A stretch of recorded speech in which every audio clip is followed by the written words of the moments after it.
Usually when you introduce a beloved, iconic hero to a massive cinematic universe, there is this very specific, almost sacred playbook you follow. Right. You want the audience to just instantly fall in love with them. Exactly. You give them that shining moment of triumph, the swelling music, the heroic sacrifice, the moment they stand tall against all the odds. It's the classic formula for a reason. It is. But today, for this deep dive, we're looking at a paradox that completely flips that script.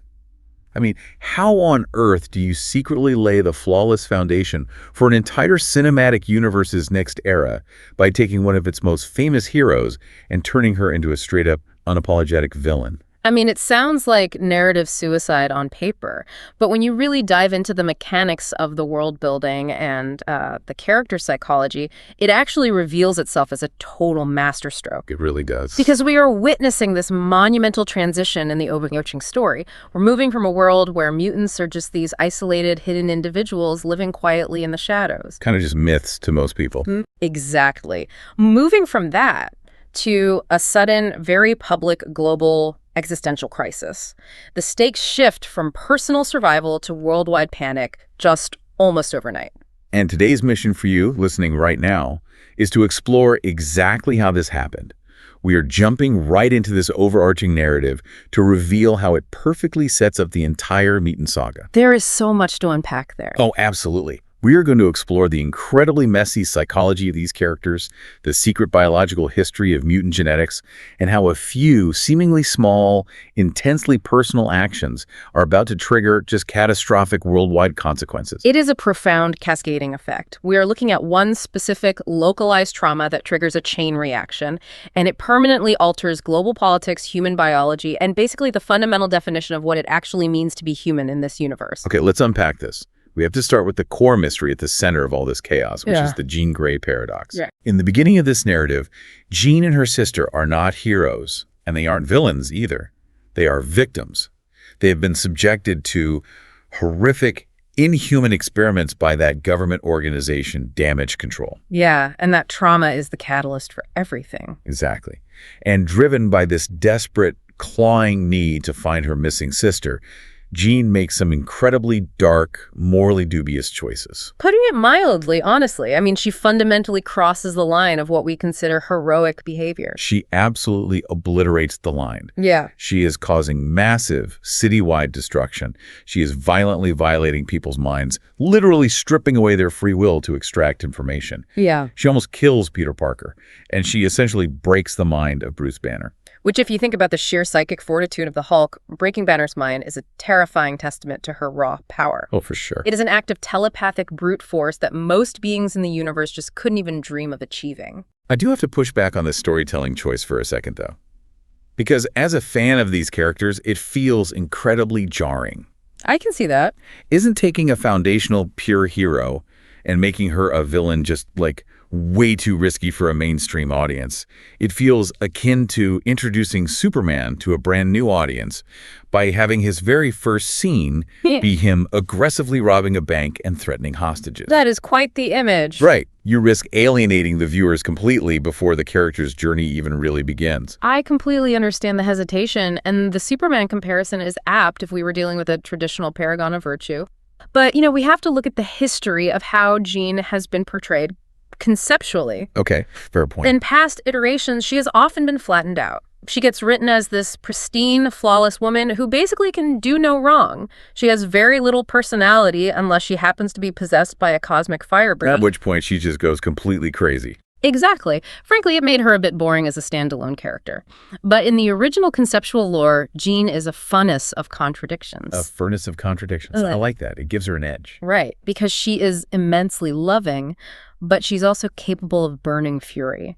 She has this profound sense of compassion and justice, but she can also be incredibly self-righteous, sarcastic, and just deeply stubborn. She definitely has a fiery temper. Oh, absolutely. And you have to remember the sheer scale of her abilities. She is arguably the most powerful being in the universe, even without any cosmic enhancement. Which is saying something. Yeah. She has to maintain absolute, rigid, suffocating control over her own mind 24 hours a day, 7 days a week. Because one bad day, one emotional slip of focus, and she could literally kill everyone in her immediate vicinity. So by starting her off in this place of agonizing trauma and villainy, we're actually getting the most authentic, complex version of the character right out of the gate. Exactly. We're seeing the horrifying reality of what happens when that lifelong control finally snaps. What's fascinating here is the psychological anchor of this entire chaotic event. It's Spider-Man. Yes, that dynamic is so good. Despite everything Jean does, despite the severe mind violations and the destruction of infrastructure, Peter Parker just refuses to lose faith in her humanity. He shows her that incredibly powerful, vulnerable memory of his Aunt May. Right. He intentionally lowers his mental defenses and shows her pure compassion when absolutely everyone else, including all the authorities, sees a monster that needs to be put down. And from a world-building perspective, the timing of Jean losing control couldn't possibly be worse. No, it really couldn't. Up until this specific event, mutants are a totally foreign concept to the general public in this universe. I mean, the only previous mention of anything resembling mutations was Peter's own passing comment about an arachnid imbalance. Yeah, they were completely under the radar. The public has absolutely no idea that there's a whole separate branch of human evolution living right next door. But then, Jean acts as this terrifying telepathic hive mind. She pulverizes a massive chunk of the city in broad daylight. There is no hiding this anymore. It is the ultimate nightmare scenario for the everyday citizen. She inadvertently gives every anti-mutant bigot, every fearful politician on the planet, the exact terrifying pretext they need to launch a massive hate campaign. Both localized and global. Exactly. Mutants are suddenly real, they are among us, and they can level a city block with a stray thought. Which creates an immediate, desperate causality. Jean's actions have inadvertently painted a massive neon target on the back of every single mutant teenager who is just waking up with powers they don't understand. Because of that public terror, there is now a life-or-death need for a sanctuary. Yes. And beyond just safety, there is a need for a massive public relations overhaul to convince humanity not to just wipe them out. And that desperation paves the way for Charles Xavier to step out of the shadows. Precisely. Xavier senses this massive, unprecedented telepathic event. He senses the raw magnitude of Jean's power and her profound pain, and he reaches out psychologically. She becomes his very first student. But the strategy they adopt isn't just Xavier's idea, which I love, because Jean was saved by Spider-Man. Because she saw firsthand that a public, brightly colored hero could inspire hope and actually change minds. Jean is the one who suggests they can't just hide behind the walls of a mansion in upstate New York. Right. She realizes that to counter the bigotry she herself helped validate, they need to put on outfits. Yeah, they need to become public, recognizable heroes. It's a beautifully organic mechanism for forming the X-Men, but Xavier's foundational dream of peaceful coexistence is violently tested the moment it begins. Because he has to use kids to fight. Exactly. Consider his position. He likely deeply resists the idea of turning traumatized, marginalized teenagers into a paramilitary strike force. It goes against everything a teacher should be. But the geopolitical reality, that aggressive hate campaign Jean triggered, it forces his hand. They have to actively defend themselves and protect innocent humans just to prove they deserve the right to exist. Which brings up the logistics of this team. If Xavier is building a proactive strike force, he can't just send out a group of scared kids. He needs a field leader, someone who understands discipline. And that is where we get Scott Summers. Cyclops, played by Kit Connor. Right. Scott is the quintessential psychological counterpart to Jean. When they first meet at the mansion, there is this immediate telepathic and romantic connection. But it's crucial to understand it is not just a superficial teenage attraction. No, it is deeply fundamentally rooted in shared trauma, because they both lost their families in horrific circumstances. That, and perhaps even more importantly, they both carry the crushing, invisible burden of absolute, unrelenting control. Oh, that makes so much sense. We just talked about Jean needing to monitor her every single thought so she doesn't psychically harm someone. Scott is in the exact same boat, but physically. Because of his eyes. Exactly. One wrong eye twitch, one slip of his ruby quartz visor, and his concussive optic blasts can effortlessly slice through a skyscraper and level an entire city skyline. Wow. He cannot ever, for a single second, relax his vigilance. That shared psychological weight of carrying a weapon of mass destruction inside your own body is what bonds them. And it's exactly why Scott is the only one who can truly shoulder the immense burden of leading this team in the field. It's really interesting how this team is shaping up to mirror the definitive classic team dynamics. Yeah. We're looking at a tight core of Cyclops, Jean, Storm, Beast, Colossus, and Rogue. Yeah, holding off on the sprawling roster. Right. Noticeably absent right now are the heavy hitters like Wolverine, Kitty Pryde, or Gambit. By holding off on those massive names, the narrative can focus on this tight foundational family unit. It is a very smart narrative constraint. It prevents the story from becoming just an overstuffed ensemble piece and allows us to focus on deeply personal, complicated arcs. Like Rogue's. Particularly Rogue's, yes. Oh, Rogue's story is just heartbreaking. And it parallels Jean's villainous turn so perfectly.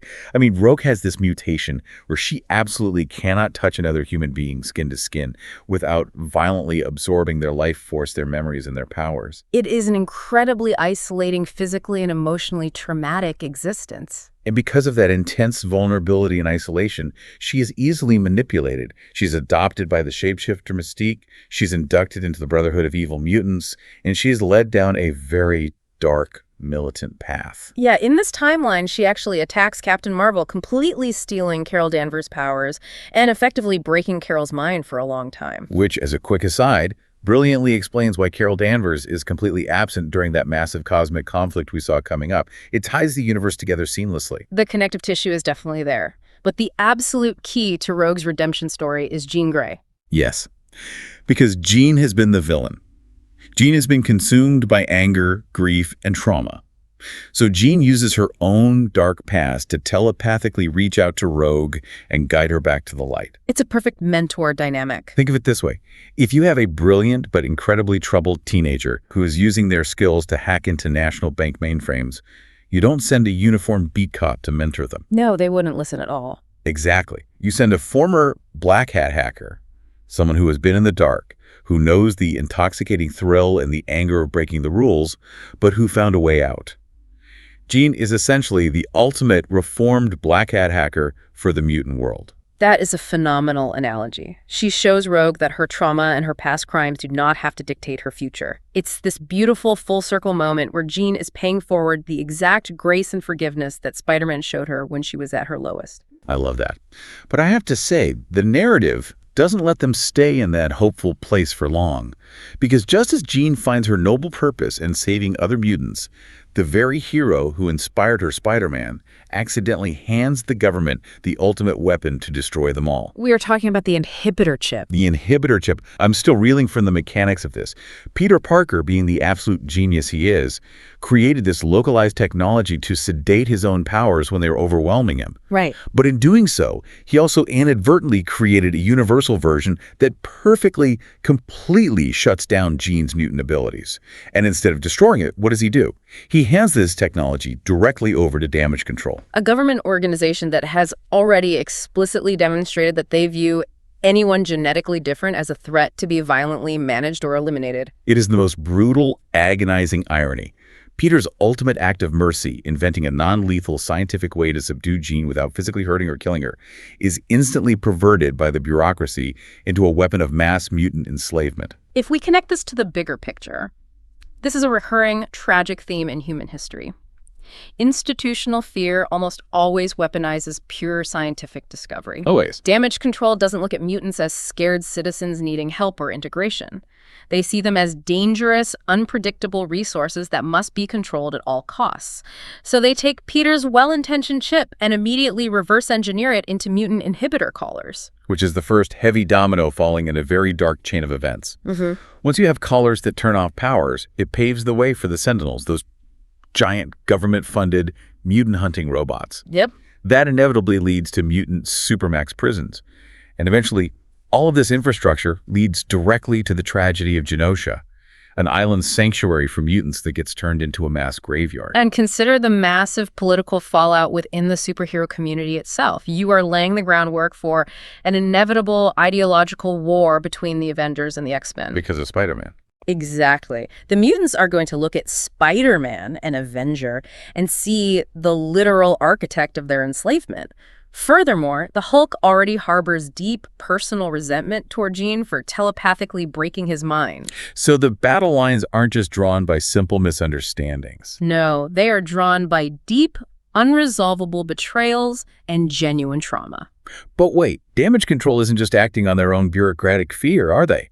Because the events unfolding hint that there is something much older and much darker pulling the strings from the shadows. This is where we step away from political conflict and cross the border into pure biological horror. We need to talk about Nathaniel Essex, better known as Mr. Sinister. Mr. Sinister. Let's look at his resume for a second because it is absolutely terrifying. He is originally an 1800s Victorian scientist who becomes completely, fanatically obsessed with Charles Darwin, natural selection, and the survival of the fittest. And his obsession catches the attention of Apocalypse, who is arguably the first mutant. Right, and Apocalypse transforms Sinister into this immortal, artificial mutant vampire. His resulting powers are a nightmare amalgamation of science and genetics. He possesses immortality, shape-shifting, telepathy, cloning.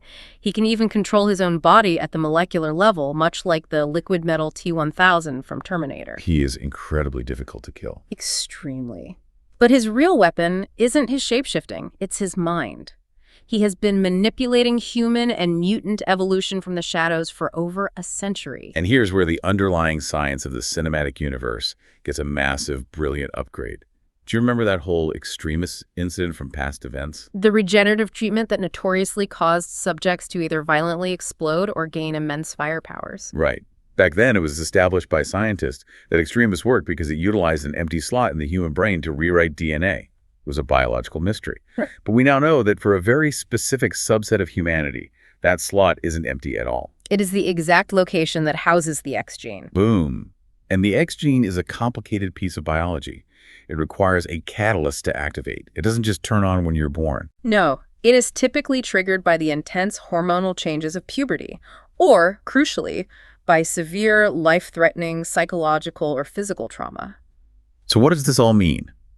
We have this compelling theory that the leader of damage control, Bill Measer, might actually be Mr. Sinister in disguise, or at the very least, a puppet completely controlled by him. Which would be devastating. Right. Sinister isn't just capturing mutants to lock them up for public safety.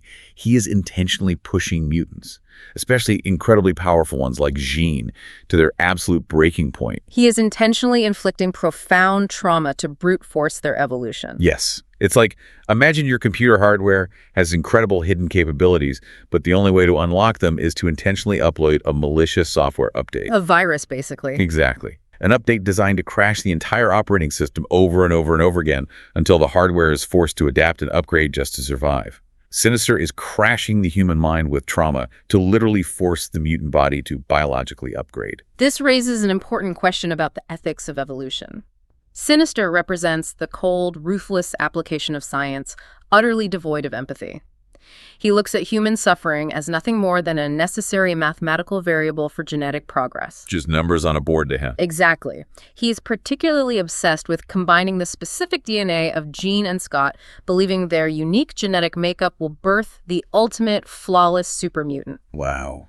He stands in direct, chilling contrast to Charles Xavier. Xavier uses a school and a found family to help mutants heal from their trauma. Sinister uses the vast resources of the government to inflict trauma just to see what hatches from the wreckage. And as part of this grand, terrifying manipulation, we get the introduction of Emma Frost, played by Samara Weaving. Another fantastic casting. Oh, totally. Emma is another wildly powerful telepath, and she is the former White Queen of the 18th Century Hellfire Club, which is this secret society that has manipulated global economic and political events for centuries. Given his lifespan and influence, it's highly probable Sinister is actually running the Hellfire Club behind the scenes now. That makes total sense. Emma could be his antagonist, pushing back against his control, or perhaps a double agent working within his ranks. But regardless of her allegiance, her inclusion is absolutely vital for Jean's psychological development. Because Emma's powers are so deeply symbolic, right? Huh.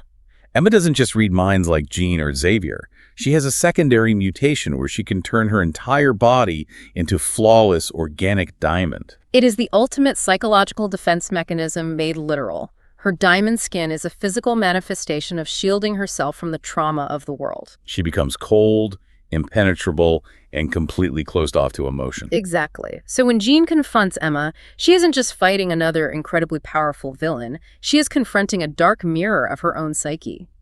Emma forces Jean to actively face her own immense guilt over violating Peter Parker's mind, and all those emotional diamond walls Jean has built to protect herself from being consumed by that guilt. Which brings us to the ultimate terrifying consequence of all this repressed guilt, forced evolution, and government trauma. The massive shadow hanging over the entire mutant saga, the Dark Phoenix. Because trauma doesn't just disappear because you ignore it.